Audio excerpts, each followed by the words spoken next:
Morning students, and welcome back to history class after the summer holidays. Dear students, because of the particular situation we are not able to start the regular class, and we will continue the online classes that we had before the summer holidays. Okay.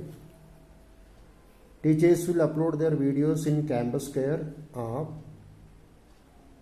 and you are asked to see the videos regularly. It is good to watch the video with a headphone, and while watching the video keep the notebook and pen for writing some points. So wish you all a wonderful academic year ahead and hope we can start our regular classes soon. Okay students, so this is the first video after the summer holidays. Okay, so the picture shows Lord Buddha, and about him we will learn in the third lesson, that is Buddhism and Jainism, the two religions. Okay, so before that we have to learn about the Aryans also. Aryans and their arrival. So but now we are learning about the Indus Valley civilization. We have already learned, no? We have already learned that meaning of the term civilization. Then we have learned about the discovery of the Indus Valley sites. Before that we have learned about the Bronze Age and the Bronze Age civilizations. So we have learned now the meaning of the term Bronze Age and the various Bronze Age civilizations. So this civilization, that is Indus Valley civilization, is an example for the Bronze Age civilization, like the Egyptian civilization, Mesopotamian and the ancient Chinese civilizations were the four major Bronze Age civilization. Okay, please remember. Okay, so so this picture shows Ambedkar, and lesson number 1 of civics we will learn about Ambedkar, B.R. Ambedkar, the architect of the Indian Constitution. And the second picture, Nehru, Pandit Jawaharlal Nehru signing the draft constitution. And third one, the picture of Rajendra Prasad, the first president of India, and he was the chairman of the drafting committee of Indian Constitution. Okay, Dr. Rajendra Prasad was the first president of India. He was the chairman of the drafting committee. We will learn about the Constitution of India. Not in this lesson, but after completing 2-3 lessons from history, we will learn a civics lesson. So first lesson is about the Constitution of India. Okay, let me turn the page. So this is the textbook, no? Okay, the temple, Surya Konark temple. Okay, the cover, ICC class 9th.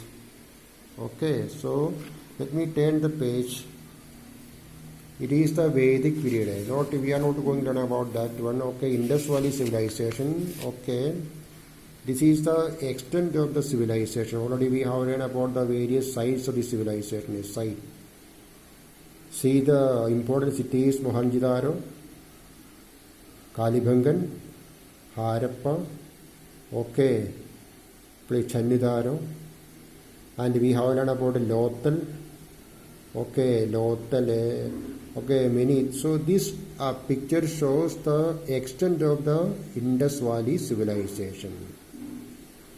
The dark part, the extent of the Indus Valley civilization, Indus, the river, and the various branches of the Indus Valley. Okay, please remember now our topic is the.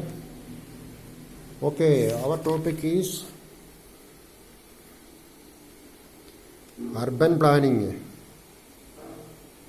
So this is the next topic we have to learn, urban planning. What do you mean by urban planning? Urban planning means how did the Indus Valley people plant their cities And we have learned, no, Harappa was an important city of the civilization. Mohenjo-daro, Channidaro, Kalibangan. Okay, Lothal. Okay, please remember the important cities of this civilization. And please remember, these cities located here, there is a description in your textbook. Common elements between Mohenjo-daro and Harappa. Both are located on river banks. Both measured around 5.0 kilometers. Ground plans including layout of streets, blocks of houses were common of both the cities. Means common features between Mohenjo-daro and Harappa. Why Mohenjo-daro and Harappa? So please remember, these are the two cities of this civilization. Now listen, how did the Harappan people plan their cities? Okay, and we have learned, okay, that in the beginning of this session we have learned about the citadel, no? Okay, let me explain the main features of the urban planning of the Indus Valley people. Main features. This is a picture of granary. We will learn that granary. So each city was divided into two parts. Once again, we are learning about the most important features of the urban planning of the Indus Valley people on those days. How did they plan their cities? And each city was divided into two parts. The raised area called the citadel and the lower town. The citadel owed its height to the buildings which were constructed on mud bricks platform. Okay, cities had what we can say two parts, the citadel and the lower town. Citadel was a raised area, no? The citadel was separated from the lower town by a wall. The important buildings like the Great Bath, the Granary, the Assembly Hall and the workshops were located on the citadel. So they planned, no? Citadel. Okay, what do you mean by citadel? And the lower town. And the lower town had the residential buildings where the people lived and worked. Okay, the first feature of the town planning of the Indus Valley people. Then another feature, the main streets followed a grid pattern running from north to south to form east to west. The main, here it is. The main, please remember main street. And if you visit a city now, you can see a number of roads, no, main road. And many other, what we can say, smaller roads, sub roads are there, main road, like that main street. And next point, the houses at the street corners were rounded to allow cars to pass easily. Their idea on those days. House drains emptied all waste water into the street drains. The streets crossed the main road at right angles, dividing the city into square or rectangle blocks. So these are the various features of the urban planning of the Indus Valley people. Once again, it was an example for Bronze Age civilization. On those days, the Indus Valley people had a good idea to plan their cities. That is the point you have to remember. And now next one about the houses of the Indus Valley people. Houses, the main features of the houses of the Indus Valley people. The residential buildings were built according to a set plan on a high mount in order to protect them from floods. Their foundations were deep. What do you mean by a high mount? We can say a platform. Their idea, to protect their house from flood. Indus Valley rivers were there, and there was what we call flood. To protect their houses, they constructed their houses on a high mound. There were variations in the size of houses.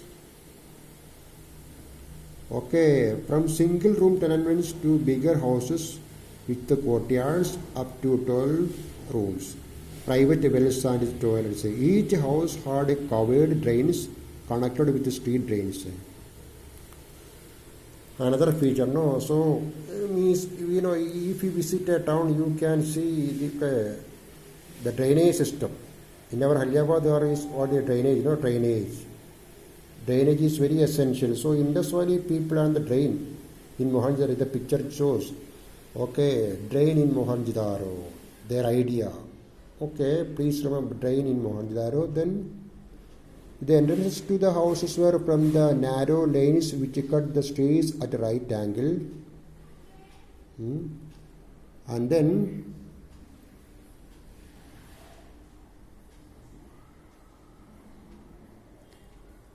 the kitchen was placed in a sheltered corner of the courtyard, and the ground floor contained storerooms and well chambers. Okay. The houses were made of brick and wood. Each house had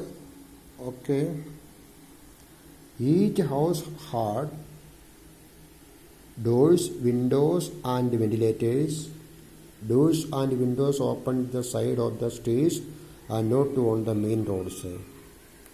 So these are the various features of their what we can say houses. Listen, it is a small video only, and in the next video we will learn about the trade and food, dress and other occupations of the people of Mohenjo-daro. So please, I think you will purchase the book.